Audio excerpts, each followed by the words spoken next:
नमस्कार, मैं doctor V K Goyal, director Chambal कृषि अनुसंधान एवं प्रशिक्षण केंद्र पर आपका हार्दिक अभिनंदन करता हूं। Chambal agriculture research and training centre स्थापित करने का जो मुख्य उद्देश्य है वो है कृषि विद्यार्थियों के लिए स्वरोजगार के जो है साधन उपलब्ध करवाए जाएं। इसके साथ साथ ही जो अपने माननीय प्रधानमंत्री जी की जो सोच है कि किसानों की इनकम है जो डबल की जाए, तो वो डबल कैसे होगी, इसी के क्षेत्र में ये काम करने के लिए एक मॉडल स्थापित किया गया है, जिसमें किसान कृषि के साथ साथ में विभिन्न प्रकार की जो है गतिविधियां चलाएंगे, जिससे फार्मर की इनकम जो है डबल हो सकती है।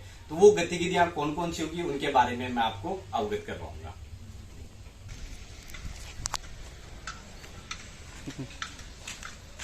ये जो प्रशिक्षण कक्ष बनाया गया है किसानों के लिए, कृषि छात्र के विद्यार्थियों के लिए, जो भी लगभग 150 विद्यार्थियों की कैपेसिटी के आधार पर बनाया गया है।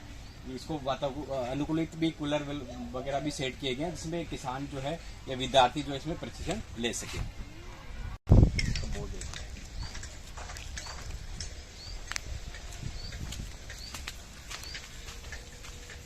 किसान भाई तथा कृषि विद्यार्थियों के प्रशिक्षण के लिए ये यहाँ पे हाइड्रोपोनिक्स की एक यूनिट है वो स्थापित की गई है। इसका जो मुख्य उद्देश्य है वो कि घरेलू जो है उसकी आमदनी बढ़ाने के लिए किसान या कृषि विद्यार्थी अपने घर पे लेवल पे, छोटे लेवल पे भी इसको स्टार्ट कर सकते हैं।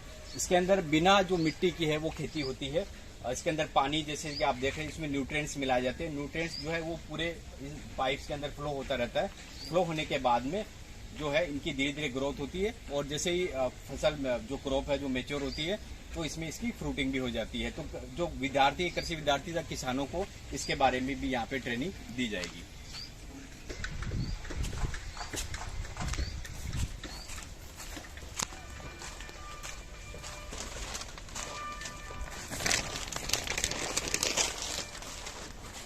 यहाँ पे प्रशिक्षण केंद्र पे जो है मशरूम उत्पादन की भी जो ट्रेनिंग है जो किसानों भाइयों को तथा कृषि विद्यार्थियों को दी जाएगी। इस मशरूम उत्पादन के लिए जो बीज है वो बोरखेड़ा में लैब स्थापित है। वहां से लैब से बीज तैयार होने के पश्चात में आप जो ये बैग्स देख रहे हैं, इसके अंदर गेहूं का भूसा भरा हुआ है। इस भूसे में आपको जो है सीड डालना है तथा उसको, इसका टेम्परेचर है और जो इसकी आर्द्रता है उसको कंट्रोल रखना है। और इसके बाद में इसके लगभग 60 या 65 दिन के बाद में ये मशरूम की जो है इनसे बैग से निकलना बाहर स्टार्ट हो जाएगी तथा इसकी फ्रूटिंग आनी शुरू हो जाएगी। फ्रूटिंग को तोड़कर अपने जो है मार्केट में उसको सेल कर सकते हैं। तो ये किसान भाइयों के लिए सबसे बढ़िया एक साधन है, जिससे उसके जो खेती के अलावा जो आमदनी है वो इससे एक्स्ट्रा आमदनी भी प्राप्त हो सकती है। ट्रेनिंग सेंटर पे एक नर्सरी इकाई है। नर्सरी इकाई के अंतर्गत जो है विभिन्न प्रकार की जो सब्जियां हैं, फलों की जो पौध है वो तैयार की जाती है। ये पौध कैसे तैयार की जाती है, फील्ड में कैसे लगाएंगे, इसके लिए किसान भाइयों को तथा कृषि विद्यार्थियों को इसके बारे में विस्तार से जानकारी दी जाएगी। जो यूनिट है ये है जो एनारोबिक कंपोस्टिंग जो है उसके बारे में है। ये बिल्कुल नया कंसेप्ट है। ये जो गुजरात के किसान हैं रमेश भाई, उन्होंने तैयार किया इसको 10-15 साल की मेहनत के बाद में। जो गोबर की खाद है उसको डिकम्पोज होने के लिए बहुत सारा समय लगता है भूमि के अंदर। तो ये एक साधन है जिसमें ये ज़्यादा इसकी कॉस्टिंग नहीं है। इसके अंदर जो है कुछ गोबर जो है मिक्स करके, जो गौमूत्र है और चावल और उसके बाद में सहजने या पीपल के पत्ते और छाछ वगैरह मिक्स करके सारे इस जो ड्रम दिख रहा है आपको सामने, इस ड्रम में भरना है। उसके बाद इस ट्यूब में आ जाएगा। ट्यूब में भरने के बाद में 45 दिन बाद में ये बिल्कुल डिकम्पोज एक लिक्विड फॉर्म में आ जाएगा, जो कि इस पाइप के माध्यम से आएगा। और उस लिक्विड जो है कंपोस्ट को आपको खेत में 20 से 25 लीटर पर बीघा के हिसाब से जो है वो स्प्रे करना है। तो ये जो गोबर की खाद यूज करते हैं, इसका सबसे बढ़िया रिप्लेसमेंट है कि उसको लिक्विड फॉर्म में अच्छा रिजल्ट प्राप्त करने के लिए कैसे उसका उपयोग कर सकते हैं। ये अपने जो है ऑर्गेनिक खाद बनाने का जो यूनिट है, इसके अंतर्गत जो है ये आप सामने देख रहे हैं कि ये केंचुए की खाद है, इसको तैयार किया जा रहा है। तो ये जो आप जो गोबर देख रहे हैं इसको कम से कम 3-4 दिन के लिए गीला रखना है। गीला रखने के बाद इसकी बेड बनानी है। बेड बनाने के बाद इसमें उत्तम क्वालिटी के जो केंचुए हैं वो काम में लिए जाएंगे। उसके बाद में ये जो आप बोरी देख रहे हैं, जूट की बोरी है, वो इसके ऊपर बिछा देंगे और डेली आपको सुबह शाम इसमें पानी डालना है। तो कृषि विद्यार्थियों के जो प्रैक्टिकल है वो यहीं पे जो खाली बेड्स है वहाँ पे उनको प्रैक्टिकल करवाया जाएगा। और इसके अलावा जो किसान भाई है उनके लिए भी ये जो है बढ़िया रिप्लेसमेंट है। जो ग्रोथ होती है पौधों की वो बहुत अच्छी होती है। तो इसके बारे में भी जो है कृषि विद्यार्थियों को तथा किसान भाइयों को यहाँ पे प्रशिक्षण दिया जाएगा। ये ग्रीन हाउस इकाई है। जो भी मतलब किसान भाई या कृषि के विद्यार्थी हैं वो कम खर्चे में कैसे पौधे तैयार करने के पश्चात में इसमें फसल ले सकते हैं। बड़े स्ट्रक्चर जो बनाते हैं उसकी जो कॉस्ट है वो ज़्यादा आती है, इसलिए यहाँ पे जो है आप बेम्बो से बनाकर एक ग्रीन हाउस, बेम्बो का भी, बांस का भी एक ग्रीन हाउस बना सकते हैं और ग्रीन हाउस में जो है अच्छी फसल ले सकते हैं ऑर्गेनिक, जो अपने घर के लिए जो है वो फायदेमंद रहती है। उसमें अब सब्जियों का उत्पादन ले सकते हैं, मेली, खीरा है, जो ककड़ी है और शिमला मिर्च है, उनका उत्पादन भी आप आराम से छोटा ग्रीन हाउस बनाकर उसमें उत्पादन ले सकते हैं। ये अजोला उत्पादन इकाई है। अजोला एक जो है हरी खाद के रूप में जो है जानी जाती है। इसका मुख्य जो उपयोग है वो दुधारू पशुओं को उसमें दूध का उत्पादन बढ़ाने के लिए इसका मुख्य तो उपयोग किया जाता है। और इसके अलावा धान के खेत में अगर अपन पानी जब भरते हैं खेत में तब अजोला भी अगर डाल दिया जाए तो धान का जो प्रोडक्शन है उसमें भी फायदा होगा। ये मेनली जो अजोला की क्रॉप है वो 60 से 65 दिन में तैयार हो जाती है।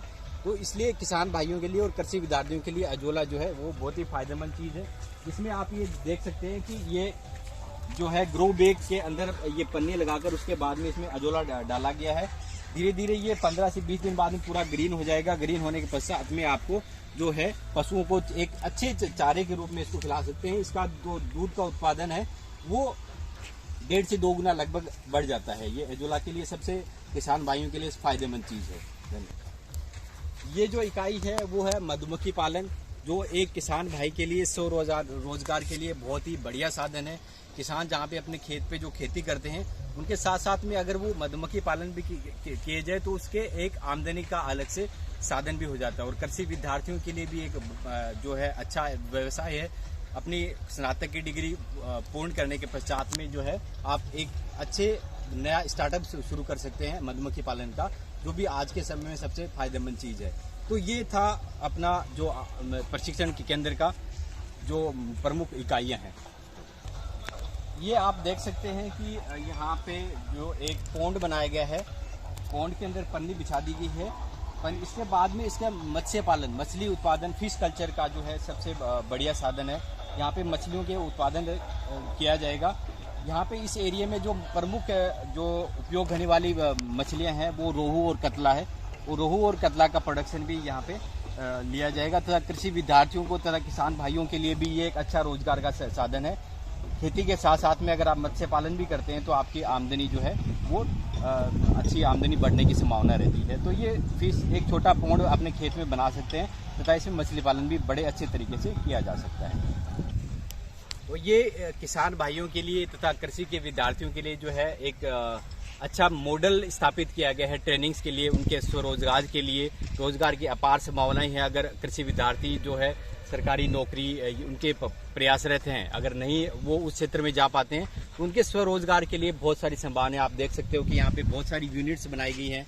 और यूनिट्स में जो है कृषि विद्यार्थियों, ये जो ट्रेनिंग सेंटर है वो हैंड ऑन प्रैक्टिस बेस्ड है। इसका मतलब ये हुआ कि जो विद्यार्थी या किसान है उनको अपने हाथों से यहाँ से जो ट्रेनिंग है वो खुद से, यहाँ पे केंचुए खाद कैसे बनाई जाती है, यहाँ पे जो मशरूम कैसे लगाएंगे, वो अपने हाथों से खुद जो है वो ट्रेनिंग करेंगे। सारी चीज़ें जो उनके लिए उपलब्ध रहेगी। तो ये जो मुख्य उद्देश्य है इस ट्रेनिंग सेंटर का वो है जो किसानों की आमदनी है उसको बढ़ाने के लिए तथा कृषि विद्यार्थियों के लिए जो है रोजगार की अपार संभावना के लिए। तो आप जो है अधिक जानकारी के लिए हमारी वेबसाइट है www.cartc.in पर विजिट कर सकते हैं। तथा ये जो कृषि जो ट्रेनिंग सेंटर है वो बोरखेड़ा में कोरल पार्क के बगल में स्थित है। तो आप कभी भी यहाँ पे पधारें तथा सेंटर पे किसी भी प्रकार का प्रशिक्षण प्राप्त करना चाहते हैं तो यहाँ पे प्रशिक्षण प्राप्त कर सकते हैं। सभी किसान भाइयों का, विद्यार्थियों का आपका बहुत बहुत धन्यवाद। Thank you.